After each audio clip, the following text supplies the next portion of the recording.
আসসালামু আলাইকুম। স্বাগতম আপনাকে বিবিসি আন্তর্জাতিক ওয়ার্ল্ড নিউজে। ইসরায়েলি সংবাদ মাধ্যম হারেতস বর্জনের ঘোষণা নেতানিয়াহু সরকারের।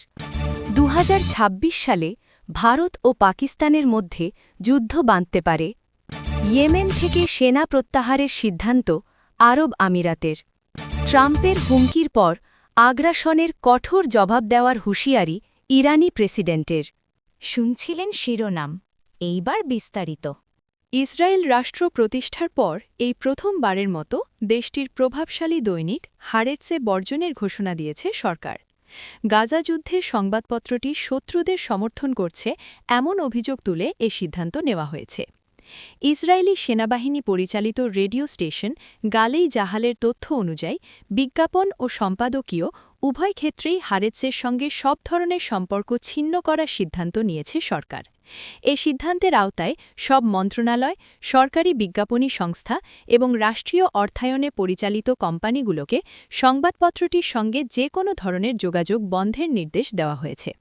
রেডিওটির প্রতিবেদনে বলা হয়, ২০২৪ সালের নভেম্বর মাসে জারি করা এক সরকারি সিদ্ধান্তের ভিত্তিতেই এ বর্জন কার্যকর করা হয়েছে। ওই সিদ্ধান্তে ইসরায়েলি সেনাবাহিনীর গণমাধ্যম দপ্তরগুলোর দাপ্তরিক অ্যাকাউন্ট থেকেও হারেতসের সঙ্গে যোগাযোগ বিচ্ছিন্ন করার নির্দেশ ছিল। ইসরায়েল সরকারের এক বিবৃতিতে বলা হয়েছে, গাজা যুদ্ধ চলাকালীন হারেতস এমন কিছু সম্পাদকীয় প্রকাশ করেছে যা বিশ্বমঞ্চে ইসরায়েল রাষ্ট্রের বৈধতা এবং আত্মরক্ষার অধিকারকে ক্ষতিগ্রস্ত করেছে। বিবৃতিতে আরও বলা হয়, যুদ্ধের মধ্যেই যদি ইসরায়েলের একটি স্বীকৃত সংবাদপত্রের প্রকাশক রাষ্ট্রের ওপর নিষেধাজ্ঞা আরোপের আহ্বান জানান এবং শত্রুদের সমর্থন করেন, সরকার সে ধরনের পরিস্থিতি মেনে নেবে না।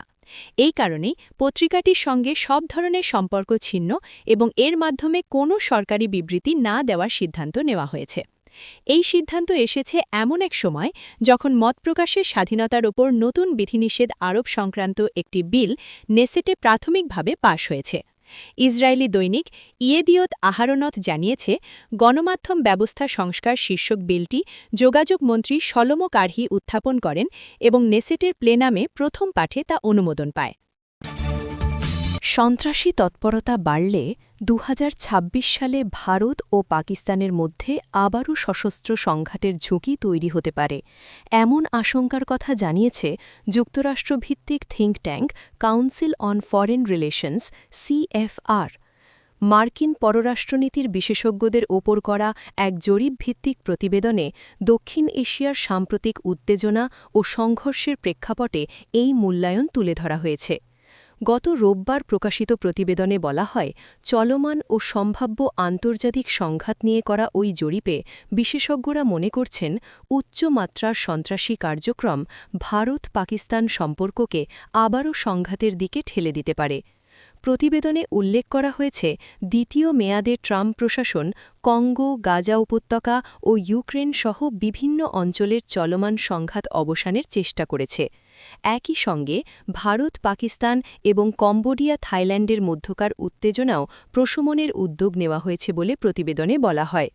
CFR প্রতিবেদনে স্মরণ করিয়ে দেওয়া হয়েছে, চলতি বছরের মে মাসে ভারত ও পাকিস্তানের মধ্যে স্বল্প সময়ের একটি সামরিক মুখোমুখি অবস্থার সৃষ্টি হয়েছিল।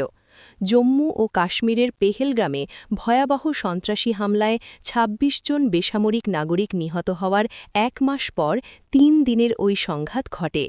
৬ মে রাতে ভারতীয় সেনাবাহিনী অপারেশন সিন্দুর পরিচালনা করে পাকিস্তানের ভেতরে কথিত সন্ত্রাসী শিবির লক্ষ্য করে হামলা চালায়। ভারতের দাবি, ওই অভিযানে ১০০ জনেরও বেশি জঙ্গি ও ৯টি সন্ত্রাসী শিবির ধ্বংস করা হয়। এর পাল্টা প্রতিক্রিয়ায় ৭ থেকে ১০ মে পর্যন্ত পাকিস্তান সশস্ত্র ড্রোন ব্যবহার করে ভারতের সামরিক ও বেসামরিক লক্ষ্যবস্তুতে হামলার চেষ্টা চালায়।